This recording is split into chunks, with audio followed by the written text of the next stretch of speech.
Bienvenue chers passionnés sur cette vidéo, ici Spartan et Leonardus et on se retrouve cette fois-ci pour lancer le 9e grand challenge de digitalpainting.school.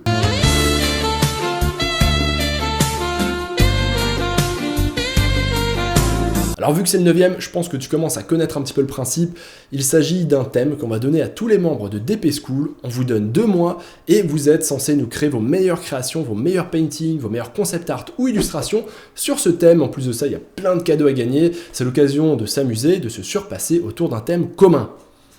Voilà dans les grandes lignes. Donc pour tous les précédents challenges, c'est à chaque fois une belle aventure, on a plein de participations, des super créations, plein de concepts, plein d'idées qui sont absolument géniales et surtout plein de retours extrêmement positifs de gens qui ont justement réussi à se surpasser grâce à ça et qui ont pu progresser grâce au challenge. Et c'est vraiment ça le but premier.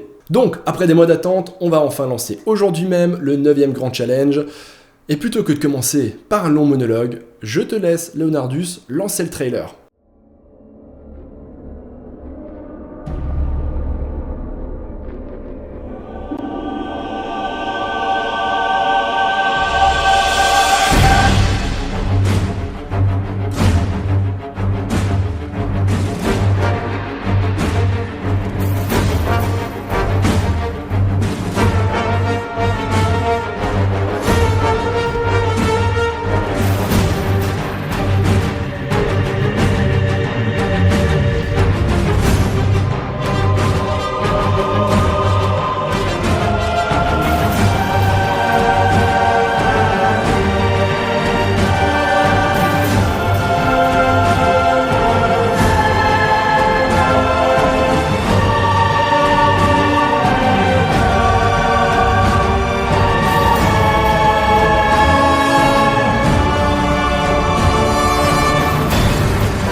Hé hé, ça en jette hein.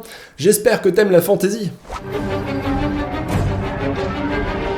Ouais, la bonne grosse fantasy qui tâche, tu sais, avec de la magie, des batailles épiques, des orques, des trolls, des elfes, des dragons et j'en passe. Bref, tout ce qu'on adore.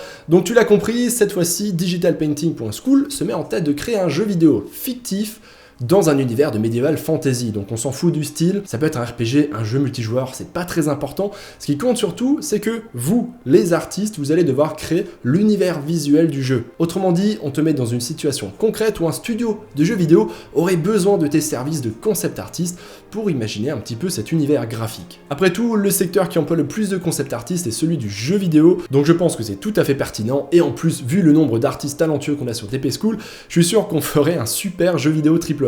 Donc tu l'as compris, le but de ce challenge sera pour toi de créer de 1 à 3 concept art pour le jeu. Vous avez en plus de ça un objectif collaboratif à atteindre, vraiment tous les participants. On doit avoir au moins 120 participations. Si tu te rappelles un précédent challenge, on vous avait déjà demandé d'atteindre un quota de 90 illustrations et là on arrive à 120 concept art. Donc on a encore levé la barre d'un cran, mais j'ai aucun doute que vous allez largement réussir ce challenge et que vous allez remplir cette mission. Ensuite, ce qui est bien, c'est que tu as le choix. Si tu as des affinités pour faire des personnages, eh ben, tu vas pouvoir t'éclater sur la guilde de héros du jeu. Si tu préfères faire des environnements, il y en a tout plein à créer, et pour les créatures, idem. Je t'explique un peu plus en détail juste après le choix des catégories et des classes, mais laisse-moi d'abord te parler des lots, car comme d'habitude, nous aurons 3 grands vainqueurs qui seront sélectionnés parmi les plus beaux concept art qui seront proposés parmi les participants.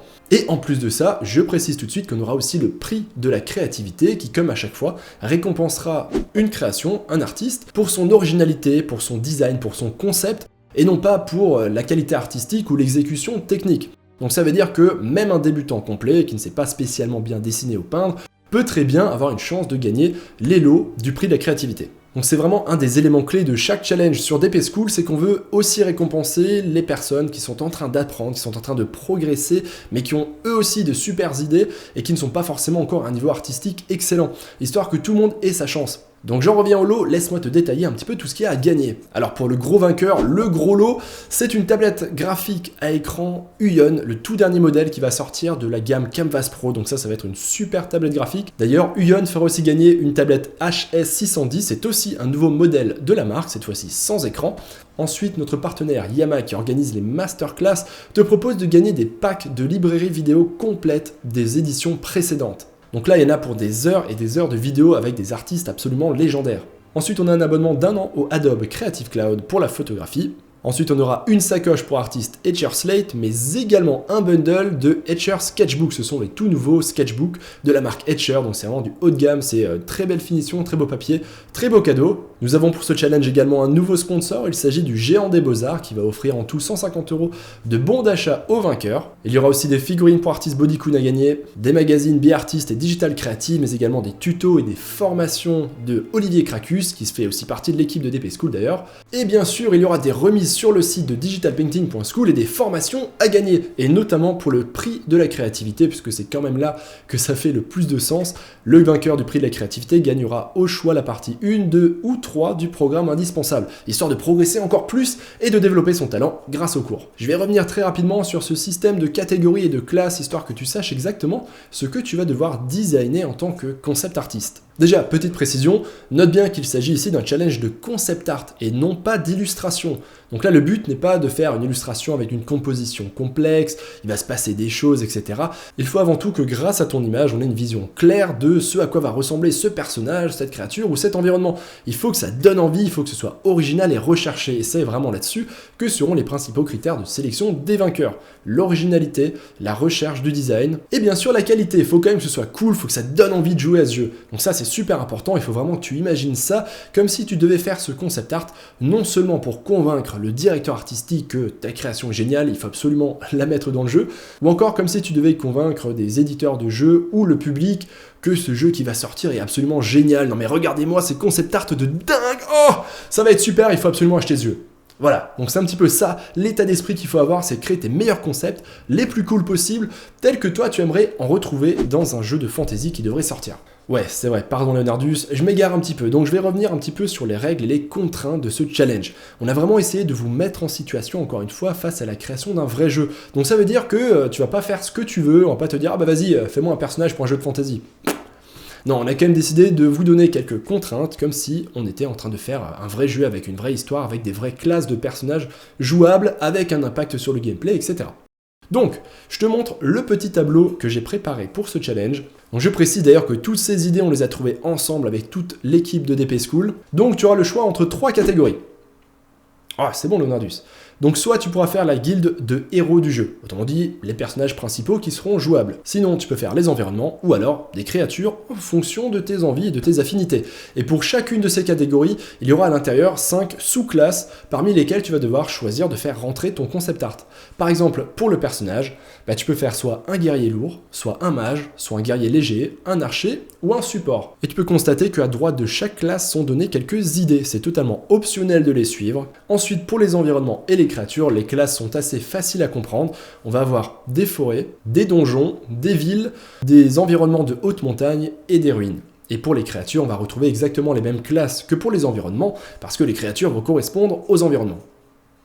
Ouais, je sais pas si c'est très clair dit comme ça. Et enfin, toute dernière chose que tu peux constater dans ce tableau, c'est la colonne de droite qui est peut-être la plus importante dans ce challenge, qui est la colonne des quotas. Donc comme je l'ai dit, tu peux voir que pour chacune des sous-classes, il y a un nombre minimum de concept art qu'on doit recevoir pour que, à la fin, notre jeu vidéo puisse être complet. Donc là, je compte sur vous pour suivre petit à petit quel est l'avancement des quotas, où est-ce qu'il y a besoin le plus de concept art, vers quoi tu vas pouvoir t'orienter. Par exemple, tiens, peut-être qu'il manque encore un environnement de type haute montagne, pic enneigé, c'est l'occasion d'en faire un.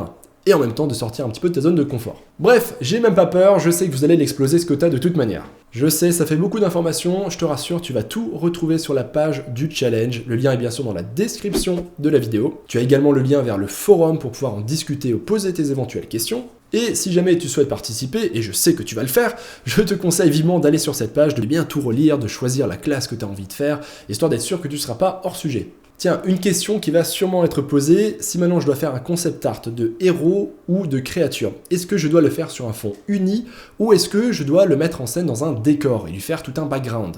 Alors ça, c'est la grande question face au concept art.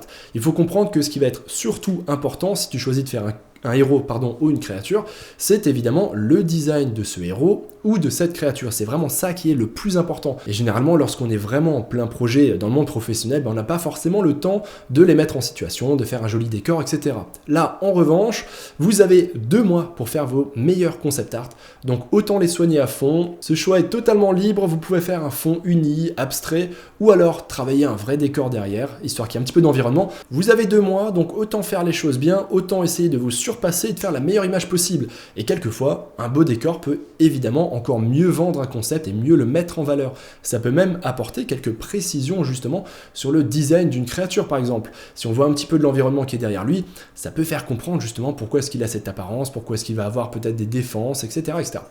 Bref, le choix est libre, c'est pas obligatoire, ça peut être un plus. Ensuite, une info hyper importante et dont je suis honoré, c'est que notre cher ami Jérémy Vitry, qui a été interviewé sur la chaîne YouTube il n'y a pas longtemps du tout, a accepté de rejoindre le jury pour nous aider à départager les vainqueurs.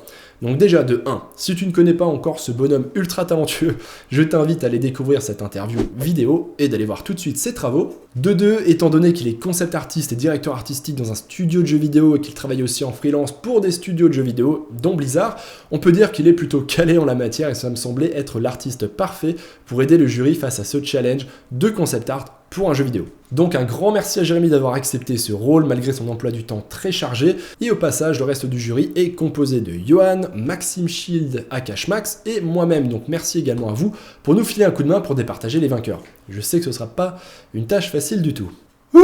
Bon, Leonardus, je crois que j'en ai terminé pour ce qui est de la présentation et du lancement de ce 9e grand challenge.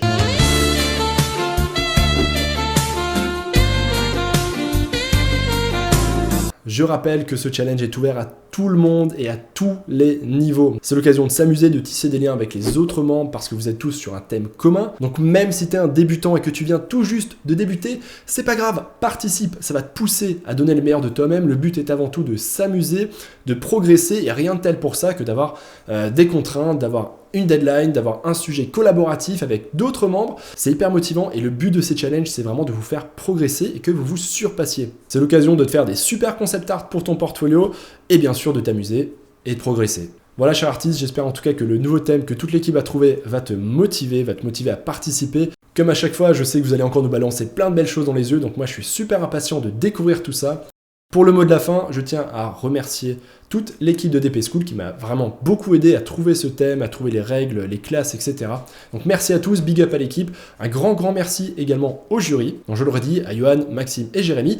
Et pour finir, un grand merci aux sponsors qui encore une fois, et même plus encore que les autres fois, ont été super généreux. Donc merci à Yama qui organise les masterclass chaque année à Paris. Merci à Uyon qui vend des super tablettes graphiques. Merci à Etcher qui réalise des superbes sacs pour artistes et maintenant également des sketchbooks. Merci au Géant des Beaux-Arts qui nous a rejoints, pas besoin de les présenter je pense. Merci à Adobe. Et enfin, merci au magazine Be-Artist, Digital Creative et à Olivio Cracus. Sur ce, cher passionné, je te laisse sortir ton stylet, ta souris, tes crayons. Je rappelle bien sûr que la création peut être faite en digital painting, en traditionnel, en 3D, bref, le médium que tu veux. Et sur ce, moi j'attends de voir vos participations, vos réactions. J'espère que ce thème va te plaire et te motiver. Et je te dis à très bientôt. Bon painting d'artiste.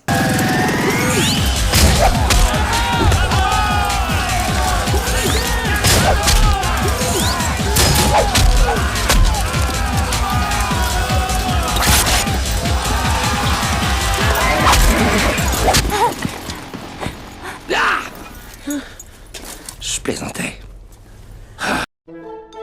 L'art digital t'intéresse? Tu as envie d'apprendre ou de progresser en digital painting ou peinture numérique en français? Je t'invite à aller sur digitalpainting.school. Tu retrouveras une communauté super sympa, des cours de qualité et un paquet de ressources gratuites. Allez, on se retrouve là-bas l'artiste.